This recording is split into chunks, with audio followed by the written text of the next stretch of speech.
லக்ஷ்மி வாராயன் இல்லமே பாலாலி செல்வி Varalakshmi வாராயன் இல்லமே.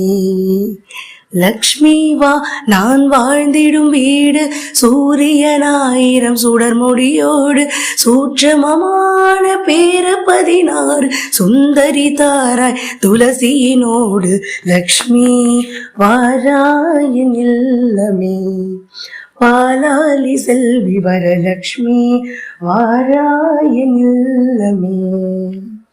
Morning பூஜையெல்லாம் முடிச்சுட்டு நாங்கள் நோம்புக்கு எல்லாம் கட்டிட்டு நாங்கள் ஸ்பீடாக ஒர்க் ஸ்டார்ட் பண்ணிட்டோம். இந்த குட்டியை வச்சுட்டு எல்லா ஒர்க்கும் பண்ணதாங்க பெரிய டாஸ்காக இருந்தது. எந்த ஒர்க் பண்ணாலும் நானும் பண்ணுவேன் பண்ணிகிட்டு இருந்தார். ஸோ ஈவினிங் பூஜைக்கு தாம்பூலமாக ரெடி பண்ணிவிட்டு நாங்கள் மக்கள் கூப்பிட்ருந்தோம். எல்லாருமே வந்திருந்தாங்க. ஸோ எல்லோரும் பூஜையெல்லாம் முடித்து